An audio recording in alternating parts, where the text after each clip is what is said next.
Watoto wa Mungu Baba aliye hai, Bwana wetu Yesu apewe sifa. Bwana wetu Yesu apewe sifa sana. Ninamshukuru Mungu Baba, Mungu Mwana, Mungu Roho Mtakatifu, Baba yetu wa mbinguni na duniani, kwa nafasi tena aliyotupa kwa ajili ya utukufu wake. Tumekusanyika kwa jina kuu la Bwana wetu Yesu Kristo, na ibada tulionayo ni ibada ya kujifunza neno la Mungu kwa jinsi ambavyo Roho Mtakatifu wa Mungu ameachilia ujumbe wake tupate kuusikia. Tumekusanyika kwa jina la Yesu. Ninayesema nawe ni Mama Elwa, Jesus is the way, kwa moyo wa upendo na kukaribisha katika ibada hii, na imani yako yote weka kwa Mungu na kwenye neno lake hili ambalo latosha kabisa kukuokoa, ambalo linakwenda kujibu maswali ambao umekuwa ukimuuliza Mungu. Neno hili linakwenda kukutoa hatua nyingine, na nguvu zake yeye aliye juu, nguvu ya Roho Mtakatifu iko kulithibitisha neno hili ya kwamba ni la Mungu na limetoka kwake. Amen. Tafungua ibada hii kwa maombi. Asante Bwana Yesu kwa kuwa wewe ni mwema, kwa maana fadhili zako ni za milele, kwa maana uaminifu wako ni mkuu sana. Tazama Bwana, kwa uaminifu wako umetupa tena hii nafasi. Nasi tumekusanyika kwa jina la Yesu Kristo, jina lipitalo majina yote, jina lenye nguvu ya kutuokoa, linalotushindia usiku na mchana. Sante Baba kwa ajili ya wateule wako na watoto wako wa Bwana. Sante Baba kwa jina la Yesu Kristo, kama mtumishi wako, kuhani wako, chombo chako Bwana, mtumishi wako ni mtumwa wako. Ninaingia kwenye kiti cha rehema na neema, nikiwa nimelibeba na kanisa lako hili, watoto wako, wateule wako, katika kila kabila na lugha na jamaa na taifa. Wapo walio wa kwako Bwana, watumishi wako Bwana. Baba yangu wa mbinguni, na kusii Baba, rehema na neema juu yangu na juu ya kanisa lako hili Bwana. Rehema zako na neema yako zisifarakane, ambazo ni mpya kila siku itwapo leo. Baba, ninakusii unisamee mimi popote nilipokosa, iwe ni kwa mawazo, iwe ni kwa maneno, iwe ni kwa matendo. Ninakuomba Bwana Yesu, msamaha wa damu yako Baba usinipungukie, katika jina la Yesu. Ni kwako Baba tunakimbilia, kwa kuwa kwako kuna msamaha, ili jina lako liogopwe, na kwa damu yako agano jipya unioshe, uzidi kunifinyanga katika nafasi ya mapenzi yako Baba, katika jina la Yesu Kristo, mwana wa Mungu aliye hai. Sante Bwana Yesu kwa ajili ya msamaha huu. Ndipo sasa Baba ninatubu kwa ajili ya wateule wako hawa, watoto wako hawa Bwana, na kuomba Baba usamee mama huyu, baba huyu, kijana huyu, binti huyu, watoto hawa, wazee hawa. Wasamee dhambi na makosa, waoshe kwa damu yako takatifu, wasafishe na kuwatakasa kwa ajili ya utukufu wa jina lako. Na damu yako Yesu ipite sasa kwenye mioyo yao, kwenye nafsi zao, kwenye akili zao, kwenye fikra zao, kwenye miili yao, katika jina la Yesu, kwenye roho zao. Damu yako yenye kusafisha na kuosha na kututenga kabisa, katika jina la Yesu, na mabaya yote na uovu wote na uasi wote. Damu yako Yesu ikapite juu yetu, na damu yako Yesu yenye kutuhesabia haki ikazidi kutuhesabia haki mbele zako Bwana. Oh, haleluya! Asante Bwana Yesu kwa damu yako agano jipya iliyomwagika kwa ajili yetu kwa ondoleo la dhambi. Baba, ninakushukuru. Ndipo sasa Bwana tunazidi kujikabidhi mikononi mwako, kwenye meza yako Baba. Tunahitaji kula na kunywa mezani pako. Roho Mtakatifu wa Mungu, shughulika na sisi. Roho Mtakatifu wa Mungu, dhihirika. Roho Mtakatifu wa Mungu, lidhihirishe neno lako hili Baba, kwa jina la Yesu Kristo, ya kuwa limetoka kwako na kwako Baba. Katika jina la Yesu linafanya mapenzi yako Baba. Katika jina la Yesu naifunika ibada hii kwa damu ya Yesu. Kila inapopita ibada hii, kwa nguvu ya jina la Yesu Kristo, inapita ndani ya damu ya Yesu. Falme na mamlaka za giza na wakuu wa giza hili na majeshi yote ya mapepo ambayo pepo chafu katika ulimwengu wa kiroho, shetani na mawakala wako wote, kwa jina la Yesu Kristo mtakapoitazama ibada hii, mnakutana na damu ya Yesu, moto ulao, katika jina la Yesu Kristo mwana wa Mungu aliye hai. Na vile vikao mlivyokaa vya kuzuia kusudi la Mungu kupitia ibada hii, ninavibatilisha kwa damu ya Yesu, kwa nguvu ya jina la Yesu Kristo mwana wa Mungu aliye hai. Ninaangusha ngome na mamlaka zote za giza zilizojiinua, zinazojiinua, zitakazojiinua kuzuia kusudi la Mungu juu ya ibada hii, kwa watoto wake, kwa kanisa lake la sasa, kwa jina la Yesu Kristo. Hizo ngome haribika kwa nguvu ya jina la Yesu. Ninatamka kwa jina la Yesu, nguzo ya msalaba wa damu ya Yesu ikasimame juu ya ibada hii, juu ya madhabahu hii, kwa utukufu wa Mungu ikaonekane, katika jina la Yesu Kristo mwana wa Mungu aliye hai. Sante Roho Mtakatifu wa Bwana, tuhudumie jinsi ilivyokupendeza kutuhudumia Baba. Tunakuhitaji Yesu, na uweza wako na nguvu zako na ufalme wako na Roho wako Mtakatifu Baba, katika jina la Yesu Kristo mwana wa Mungu aliye hai. Asante Bwana Yesu, amen. Amen. Bwana Yesu apewe sifa. Somo, neno la Mungu linasema, ujumbe ambao Mungu ameuachilia katikati yetu unasema ya kwamba njaa au uhitaji wa kitu chochote kile hapa duniani visikufanye ukauza nafsi yako kwa Shetani. Njaa au uhitaji wa kitu chochote kile hapa duniani, kitu chochote kile hapa duniani, visitufanye tukauza nafsi zetu kwa Shetani. Bwana Yesu apewe sifa sana. Na Roho wa Mungu anaongea na kila mmoja kwa ubinafsi. Bwana Yesu apewe sifa sana. Wewe ukiwa kama kiungo cha Kristo, ukiwa kama kanisa la Bwana, usije ukamkabidhi Shetani nafsi yako. Kumbuka Bwana Yesu ameshaikomboa nafsi yako. Kwa hiyo usirudishe nafsi yako kuzimu tena. Usirudishe nafsi yako kwenye utawala wa Shetani tena. Njaa au uhitaji wa kitu chochote kile hapa duniani visikufanye ukauza nafsi yako kwa Shetani. Bwana Yesu apewe sifa sana. Kumbuka mtoto wa Mungu, Shetani huwa anasubiri wakati una pressure fulani ya uhitaji wa kitu au vitu au njaa, ndipo anakuja kuijaribu imani yako. Wakati huna uhitaji au hii pressure haipo, hatokuja. Anakuja wakati una pressure ya uhitaji fulani au kitu fulani, ndio anakuja na roho yake ya hila na udanganyifu. Anakuja kuijaribu imani yako. Maana yake ni nini? Maana yake ni hii: uhitaji na njaa ni mtaji mkubwa na ni mlango mkubwa wa Shetani kumshawishi mwanadamu, kukushawishi wewe mwanadamu uitoe nafsi yako kwa Mungu, Mungu Baba wa mbinguni, na umkabidhi yeye Shetani. Uhitaji siku zote, kumbuka, uhitaji na njaa ni pressure, ni mlango, ni mtaji wa Shetani kukufanya uitoe nafsi yako kwa Mungu Baba aliye hai na kumkabidhi yeye. Sasa wakati huu ndio unaitwa wakati wa jaribu. Ukisikia jaribu sio changamoto, jaribu sio tatizo. Jaribu mpaka liwe jaribu ni hali au jambo linalokufikisha njia panda, kwamba uendelee mbele kumtii Mungu au usimtii Mungu au mtii Shetani. Hilo ndio jaribu. Kama jambo hilo halijakufikisha njia panda, kwamba niende kufanya hichi kitu nimkosee Mungu au niache niwe nimemtii Mungu, hilo ndio jaribu. Jambo linalokufikisha njia panda, utii cha Mungu au la, hilo ndio jaribu. Kwa hiyo wakati wa uhitaji, pressure ya uhitaji na njaa, huwa Shetani analeta jaribu. Bwana Yesu apewe sifa sana. Ninaongea taratibu ili upate kuelewa. Ukielewa, kuna hatua ya maisha utakuwa umevuka sana na utamshinda Shetani kwa neno hili la ushuhuda. Bwana Yesu apewe sifa sana. Kwa hiyo kama jambo halijakufikisha njia panda, hiyo ambayo ninakwambia hapa kwamba utii cha Mungu au la, hilo jambo ni changamoto tu au shida tu ya kawaida, lakini sio jaribu. Umenielewa? Kumbuka neno la Mungu limemuita Shetani ni mjaribu. Yaani jina lingine la Shetani anaitwa mjaribu. Mjaribu.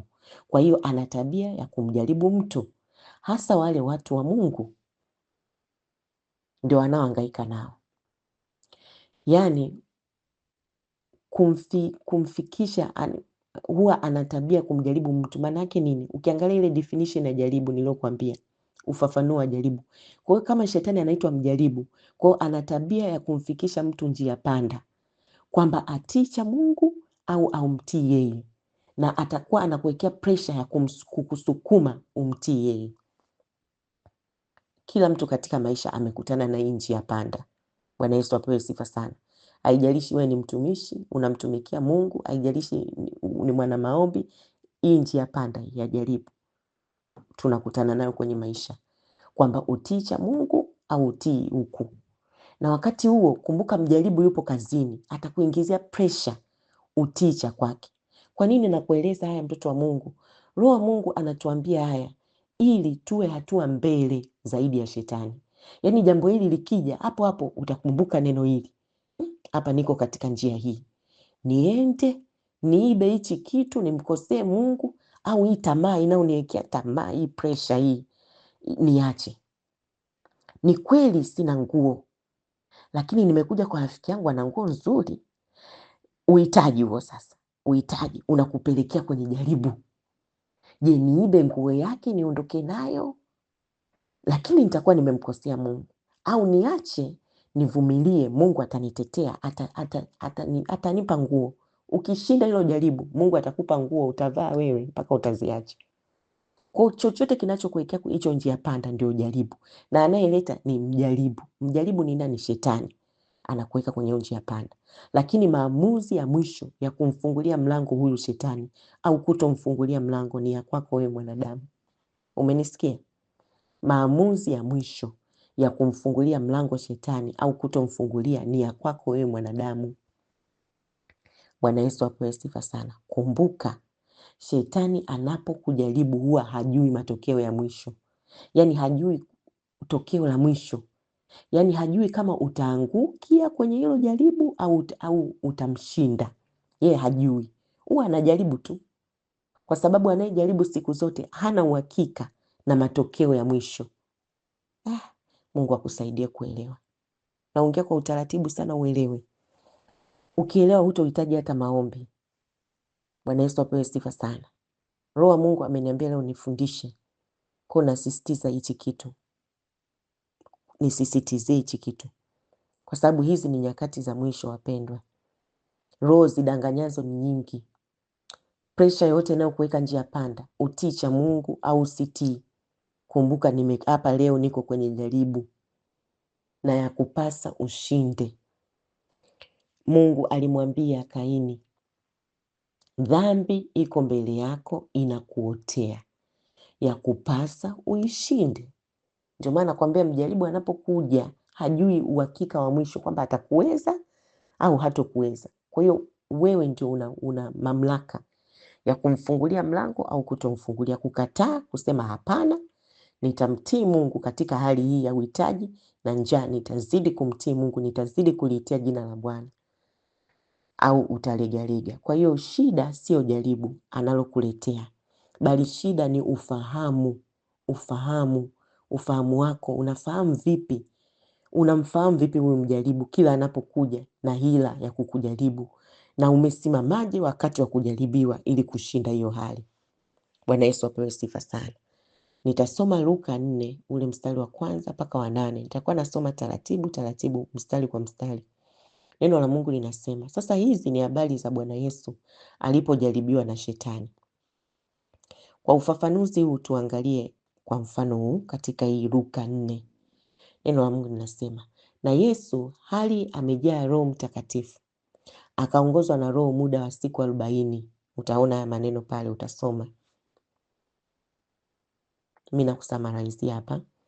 Yesu hali amejaa Roho Mtakatifu, akaongozwa na Roho muda wa siku 40 nyikani, akijaribiwa na Ibilisi. Na siku hizo alikuwa hali kitu, sema hali kitu, hata zilipotimia siku 40, alikuwa hali kitu. Na zilipotimia zile siku 40, neno la Mungu linasema aliona njaa. Ameona tu njaa, neno la Mungu linasema Ibilisi akamwambia. Umeona ana uhitaji wa chakula. Shetani huyo kaibuka, anamwambia hivi, ikiwa wewe ndiye mwana wa Mungu, liambie jiwe hili liwe mkate. Yaani ligeuze jiwe hili liwe mkate. Liambie jiwe hili liwe mkate. Yesu akamjibu, imeandikwa ya kwamba mtu hataishi kwa mkate tu. Na Yesu alikuwa analifaa neno la Mungu kwamba mtu hatoishi kwa mkate tu, bali kwa kila neno linalotoka katika kinywa cha Mungu. Na kwa neno hili alimshinda shetani na hili jaribu.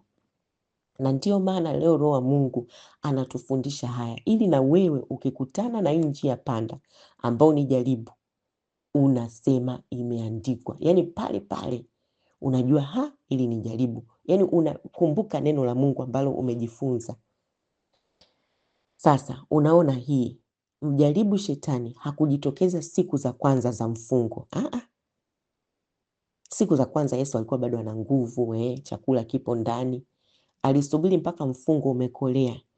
Neno la Mungu linasema Yesu alipoona njaa ndipo shetani akamwambia, wewe si mwana wa Mungu, geuza jiwe liwe mkate.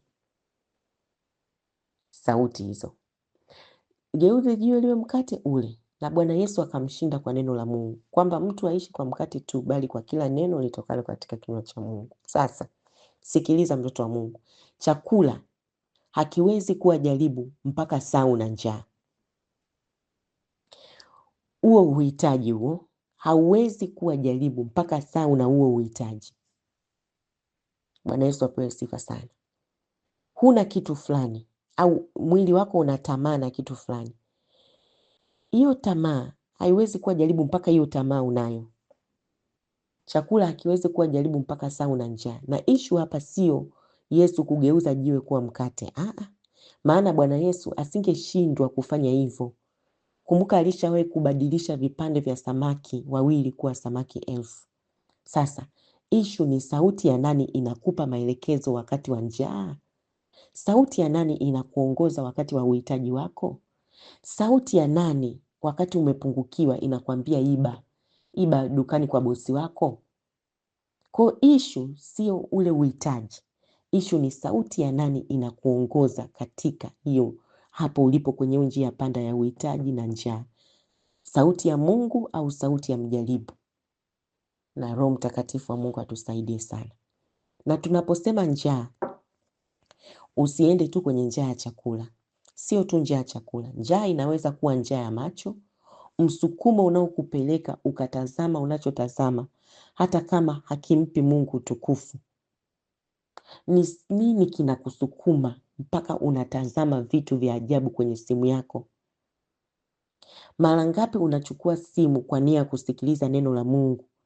Mara unasikia sauti ndani yako inakwambia sikiliza au angalia kwanza hii clip. Unaanza clip ya kwanza, ya pili, ya tatu, mpaka umekuja kushtuka lisaa limeisha. Sauti inakwambia soma message hizi kwanza ndio uanze kusikiliza neno la Mungu. Na ukitii tu hiyo sauti, unashangaa muda uliopanga umeisha, neno la Mungu hujasoma, siku imeisha, muda wako umeshachukuliwa.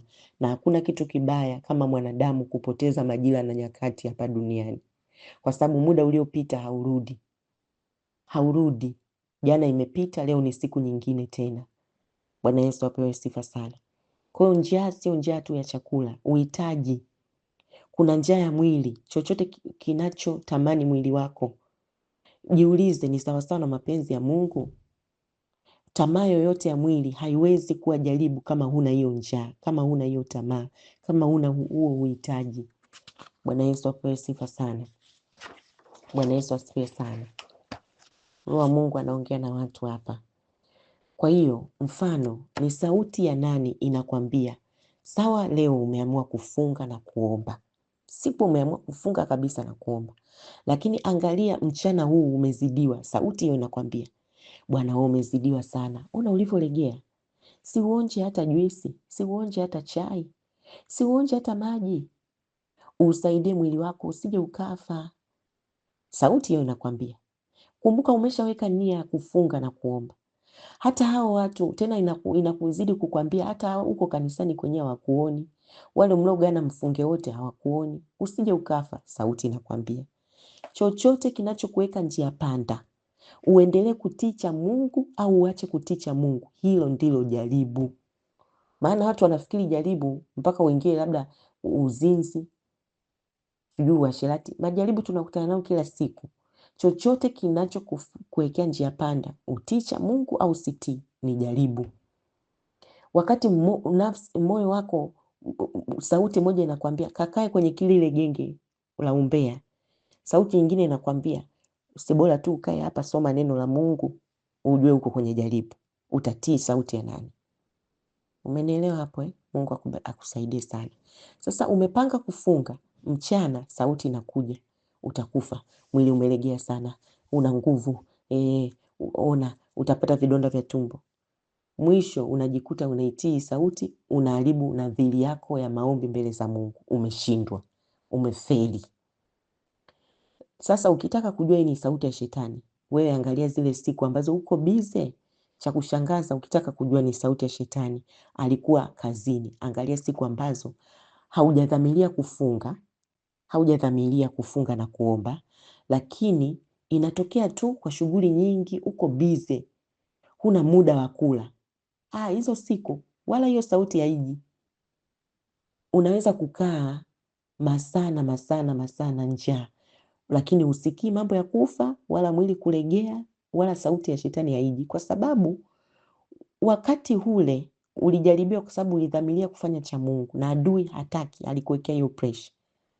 Najaribu tu kuweka mfano hapa ujue tofauti jaribu na changamoto na shida, kwa sababu wengi wanasema napita kwenye majaribu, au kumbe ni changamoto.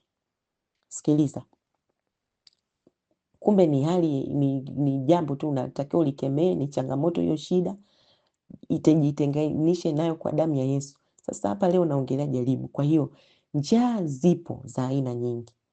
Kwa ufupi niseme, njaa ni uhitaji ambao shetani atauingilia akufikishe kwenye jaribu, kwenye njia panda. Uendelee kumtii Mungu baba yako au utoke upande wa Mungu au mtie shetani. Mimi nakwambia siku ambazo hujadhamiria kufunga na kuomba, ikatokea tu uko bize, hata usiwe bize, lakini unashinda tu mara hivi, usikii hata hiyo njaa, usikii sijui mwili utakufa, usikii nini. Unaweza hata ukashinda hata masaa ukakaa mpaka ukalala hata na hivyo usile. Lakini sema leo nafunga na kuomba, jaribu hilo.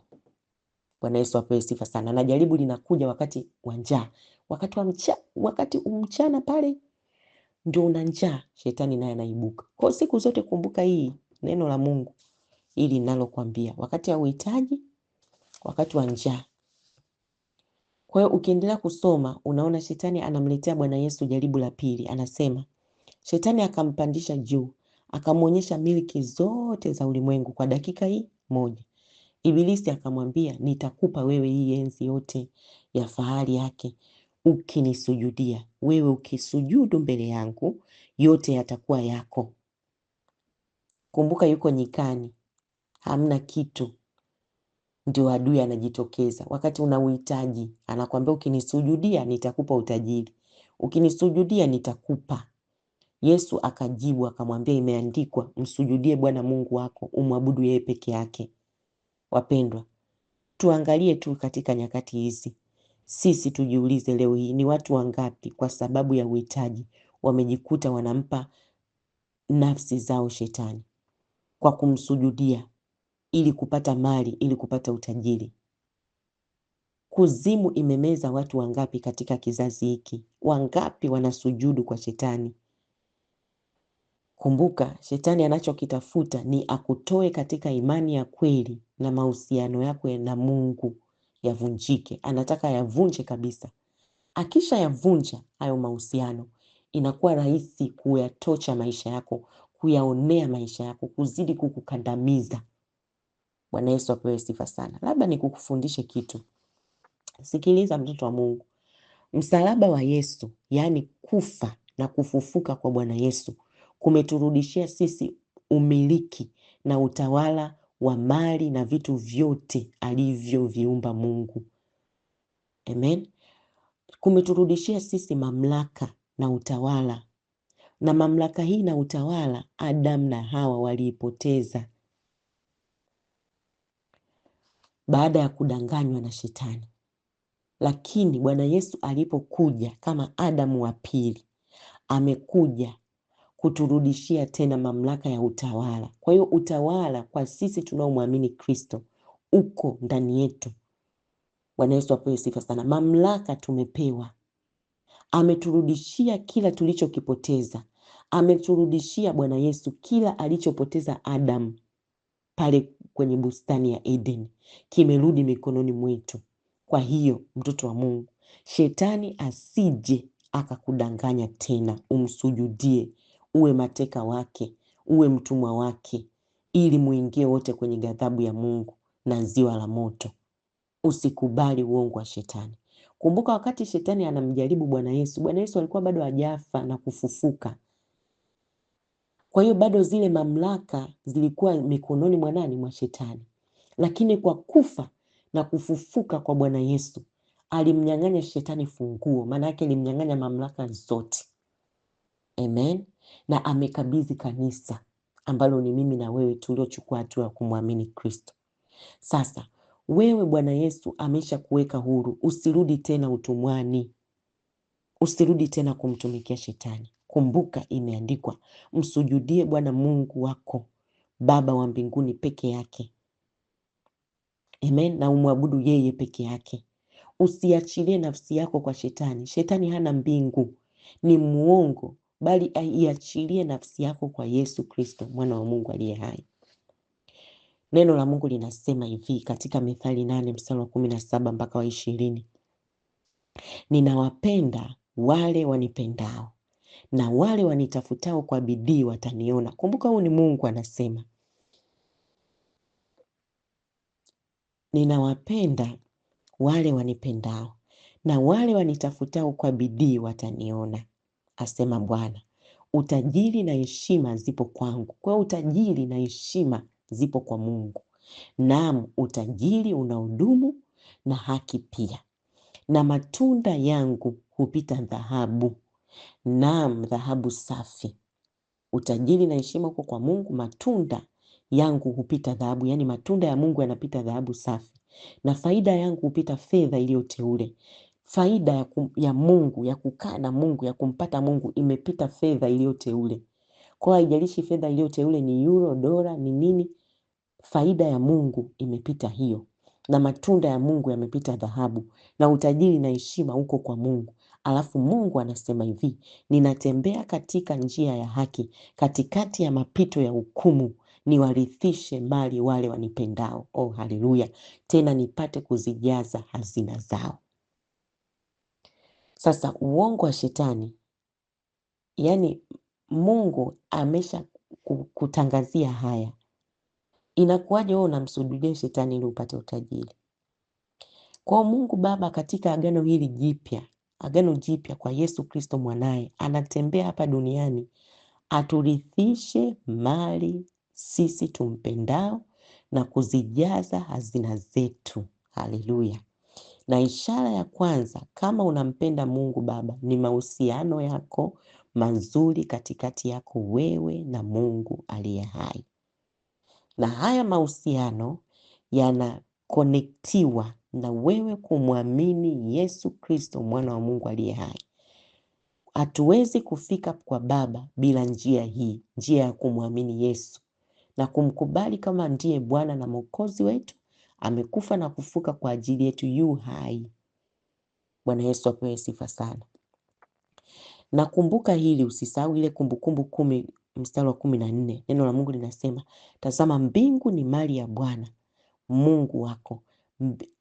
Tazama mbingu ni mali za Bwana Mungu wako, na mbingu za mbingu na nchi manake ardhi na vitu vyote vilivyomo. Haleluya. Nitarudia. Kumbukumbu 10:14. 10 mstari wa 14. Tazama mbingu ni mali za Bwana Mungu wako, na mbingu za mbingu acha mbingu unayoiona, kuna mbingu za mbingu, zote ni mali yake, na nchi, ardhi na vyote vilivyomo ni mali ya Bwana, sio mali ya shetani, sio mali ya shetani. Na hakika niko hapa kukwambia, sisi tunaomwabudu Mungu na kumsujudia Mungu peke yake tunamiliki. Haleluya, tunamiliki na tutazidi kumiliki kwa jina la Yesu. Haleluya. Na neno la Mungu linasema katika Zaburi 24 mstari wa 1, nchi na vyote vijazavyo ni mali ya Bwana, dunia na wote wakao ndani yake ni mali yake Bwana. Naongea na wewe kijana uliyeuza nafsi yako kwa shetani, umeenda kuzimu, umesujudia kuzimu, umemsujudia shetani. Rudi kwa Yesu. Yesu anakuhitaji. Huko umeenda kuangamia. Bwana Yesu apewe sifa sana. Kwa hiyo si mali ya shetani, ni mali ya Bwana. Sasa shetani anakuchezea mchezo gani? Anaokuchezea ni mchezo huu, kwa sababu wewe umekosa ufahamu, umekosa maarifa ya neno la Mungu. Shetani anachokifanya, anakuibia vya kwako ambavyo Bwana Yesu amesha kukabidhi, ambavyo tayari Bwana Yesu amesha kurudishia, alafu anataka umsujudie akurudishie hivyo vya kwako. Anataka umwabudu ili akupe hivyo vya kwako. Anakuibia. Shetani ni mwizi. Shetani hawezi kuumba. Anachofanya anaiba vile alivyoumba Mungu. Kwa hiyo huku akiwa na lengo la kukuharibia kabisa mahusiano yako na Mungu Baba yako, na mwisho akutese, muingie wote kwenye ziwa la moto. Shetani anajua uwepo wa Mungu ukiwa na wewe hawezi kukugusa. Utukufu wa Mungu ukikufunika, uwepo wa Mungu ukiwa na wewe hawezi kukugusa. Kwa hiyo anachofanya, anataka kwanza kutenge na Mungu, avunje yale mahusiano ili azidi kukugaragaza zaidi. Na leo unisikilize wewe ambaye unamsujudia huyu shetani. Lengo la shetani juu ya mwanadamu ni hili, na lengo la Bwana Yesu juu ya mwanadamu ni hili. Yohana 10:10. Neno la Mungu linasema, mwivi haji ila aibe na kuchinja na kuharibu, bali mimi nalikuja ili wawe na uzima, kisha wawe nao tele. Umenisikia? Mwivi, yani mwizi, huyu shetani anakuja ili aibe, achinje na kuharibu. Anaiba, anaharibu, anakuua kabisa. Lakini Yesu anasema hivi, yeye amekuja ili sisi tuwe na uzima na tuwe na uzima tele. Sasa chochote atakacho kufurahisha nacho shetani leo, ujue tu mwisho wake ni kukuibia, kukuharibu na kukuua kabisa. Akikufurahisha leo, mbele kuna shimo. Jaribu kuongea na watu waliomtumikia shetani kwa kwenda kwa waganga kutafuta msaada. Ongea na hao watu, waambie mwisho wao ulikuwaje. Sisi tunaoombea watu tumekutana na watu hao. Mwisho wao ulikuwa ni mbaya kuliko mwanzo. Kwa sababu shetani hawezi kuwa rafiki yako. Tayari Mungu alishaweka uadui katikati ya mwanamke na uzao wake na shetani na uzao. Bwana Yesu apewe sifa sana. Na nia yake ni kukuharibu, kukuibia. Kwa nini kukuibia? Kukuibia alio kukusudia Mungu. Ndio uongo anaoutumia. Watu wanaenda kutafuta watoto kwa waganga. Ni wale watoto ambao wameibiwa. Roho Mtakatifu atusaidie sana. Kwa hiyo ongea na hao watu waliomtumikia shetani kwa kwenda kwa waganga, mwisho wao ni mbaya zaidi, kwa sababu hili neno lazima litimie. Mwivi anakuja aibe, aharibu na kuchinja. Yanaanza maisha yao kuharibika, kwanza wanaibiwa. Yaani ukienda kwa mganga, kile cha kwako kizuri kinaibiwa. Umeona? Alafu kile watakitumia kwa mtu mwingine. Ndio unasikiaga watu wanaibiwa sio nyota, wanaibiwa sio nini, ndio hayo. Kwa kile wanakitumia kwa mtu mwingine. Alafu unapandikiziwa kitu fulani hivi, ambacho hicho kitu ni pepo ambalo litakufanikisha hatua mbili, alafu baadaye linakuharibu. Ukishaharibiwa linaua.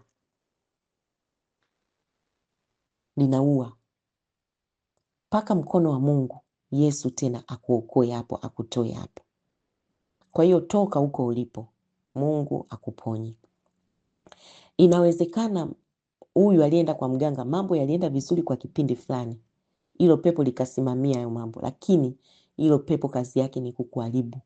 Lakini hakika mwisho wa huyu mtu, hata vile vizuri alivyokuwa navyo kwanza vimetoweka.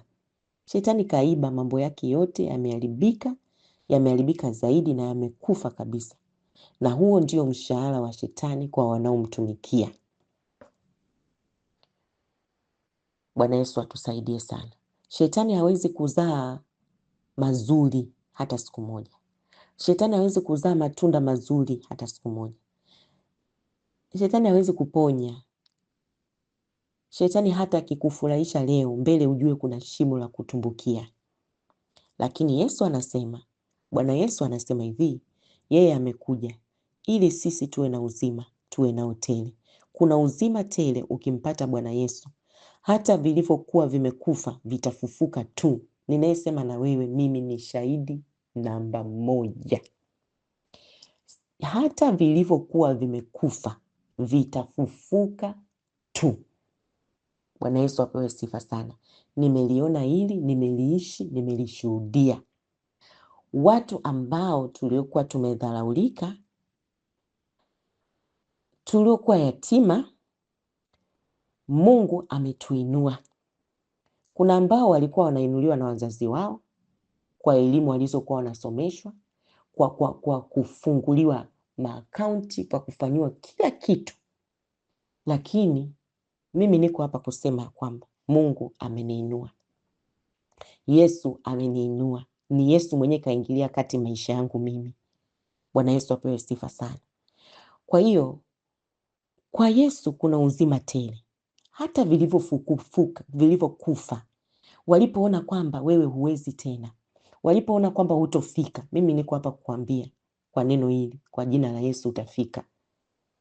Mkamate huyu Yesu, utafika, lazima ufike. Bwana Yesu apewe sifa sana. Yesu ni jibu. Haleluya. Ukimpata Bwana Yesu, hata vilivyokuwa vimekufa vitafufuka. Hata mahali walipokuwa wamesema utofika, utafika. Hata umauti waliokuwa wamekukusudia hautokupata. Umeelewa eh? Roho Mtakatifu wa Mungu akusaidie sana. Waraka wa kwanza wa Yohana, mlango wa 3 mstari wa 8b. Neno la Mungu linasema, kwa kusudi hili, tuseme wote, kwa kusudi hili, mwana wa Mungu, yaani Yesu Kristo, alidhihirishwa ili azivunje kazi za ibilisi. Haleluya, zimevunjika. Yesu alidhihirishwa ili azivunje kazi za ibilisi. Sasa utaniambia Mama Eni, sasa mimi kwa nini shetani anaendelea kunitesa na kazi zake? Kwa sababu hujamruhusu Yesu adhihirike kwenye maisha yako. Mungu ameshamdhihirisha mwanaye. Tunachotakiwa sisi ni kumpokea huyu mwanaye adhihirike kwenye maisha yetu. Yesu Kristo mwana wa Mungu aliye hai alidhihirishwa ili azivunje, zinavunjika kabisa kazi za ibilisi shetani. Ngome zimeanguka, Yesu amenitetea. Bwana Yesu apewe sifa sana. Bwana Yesu asifiwe. Kuna ule mwimbo ambao unasema, zindonga zizilela, ngome zimeanguka, ngome kwetu zimeanguka, tumewekwa huru, tumewekwa huru, tunaimba kwa ajili ya Yesu. Oh, haleluya.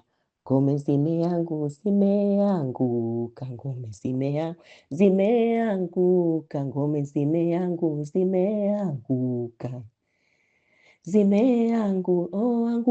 Anguka. Ngome kwangu zimevunjwa. Ngome kwangu zimevunjwa. Ngome kwangu zimeanguka. Nimewekwa huru, naimba kwa ajili ya Yesu. Nimewekwa huru, naimba kwa ajili ya Yesu. Ngome zimeanguka. Zimeanguka, ngome zimeanguka.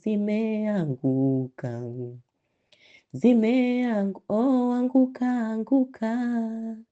ngome kwangu zimevunjwa, ngome kwangu zimeanguka, ngome kwangu zimeanguka. Kwa jina la Yesu, ngome zimeanguka. Kwa kusudi hili mwana wa Mungu alidhihirishwa ili azivunje kazi za Ibilisi. Zimevunjika.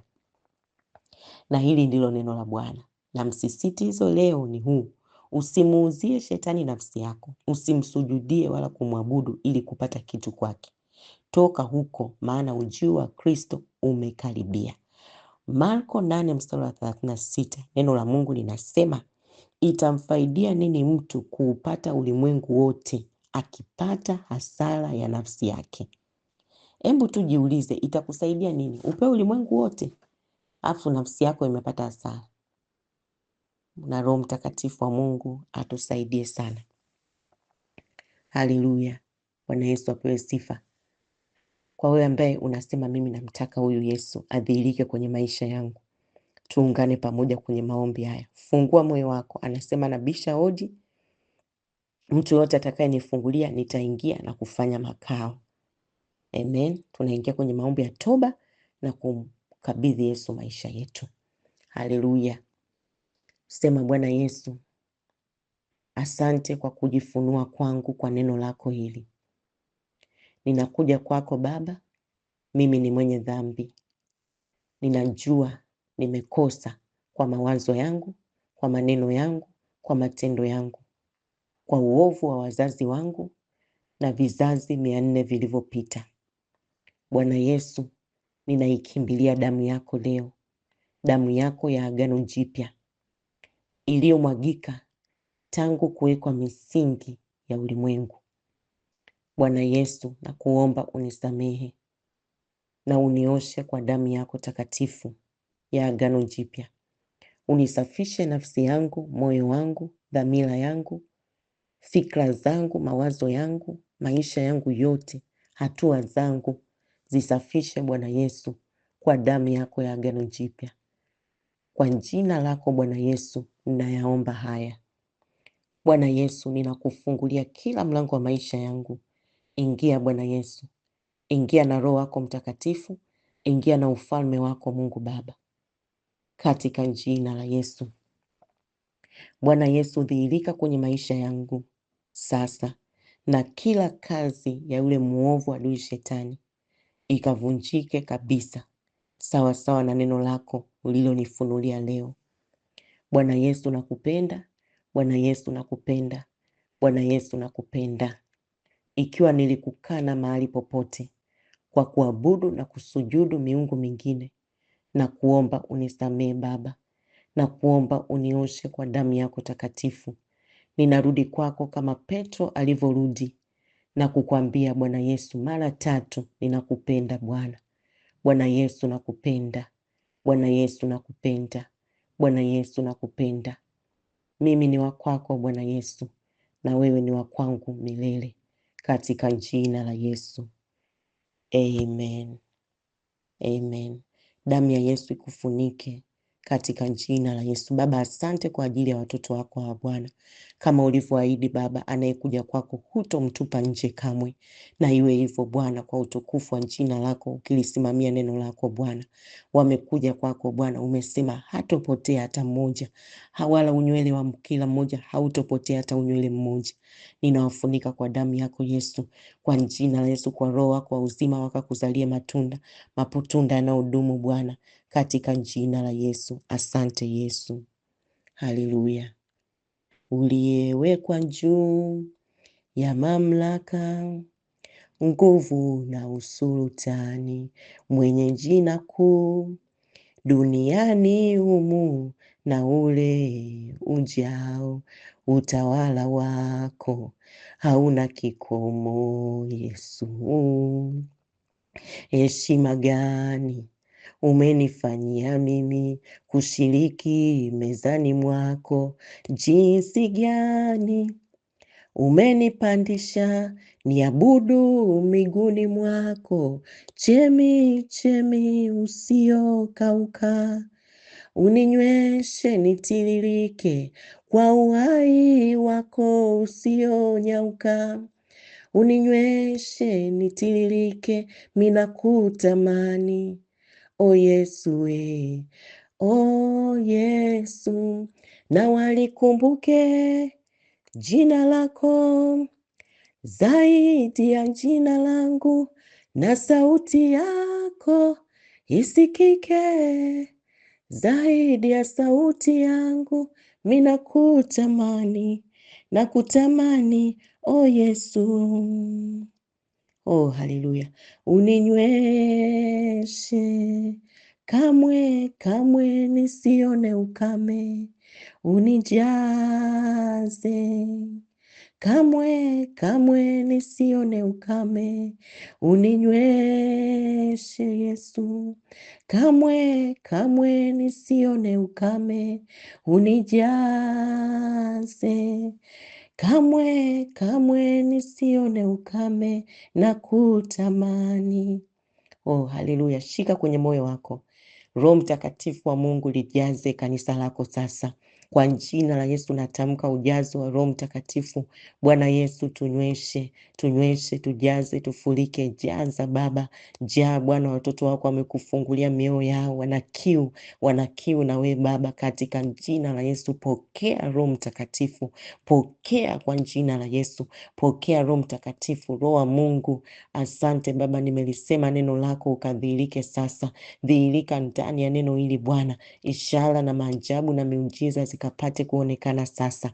Roho Mtakatifu wa Mungu, tembea, tembea Bwana, tembea, mguse kila mmoja sasa kwa jina la Yesu Kristo. Kila mamlaka ya giza, kila nguvu za giza, kwa jina la Yesu ikakutane na moto wa Roho Mtakatifu sasa, kwa jina la Yesu ipate kuachia, kwa jina la Yesu.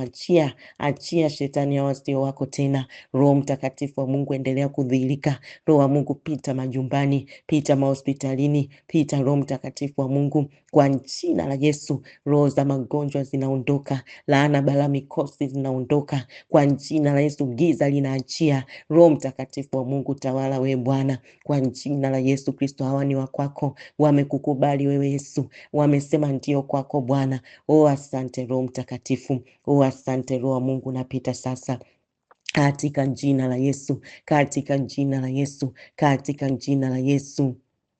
Chini ya miguu yako mimi napenda sana, chini ya miguu yako vita vyangu vinakwishaga. Oh, nakutamani. Chini ya miguu yako pembe yangu imeinuka Bwana. Oh Yesu, nakuta chini ya miguu yako, minapenda sana. Oh, hakika Bwana, chini ya miguu yako mimi napenda sana. Chini ya miguu yako vita vyangu vimekwisha. Oh, haleluya. Chini ya miguu yako pembe yangu imeinuka Bwana, nakutamani. Uninyweshe kamwe, kamwe nisione ukame, unijaze Yesu. Kamwe, kamwe nisione ukame, nakutamani. Haleluya, katika jina la Yesu, amen. Amen. Mungu akubariki sana. Na Mungu Baba akupa nafasi. Karibu tujifunze neno la Mungu kupitia namba hizi: +255 718293144, na namba nyingine ni +255 769145925. Damu Yesu kufunike. Amen.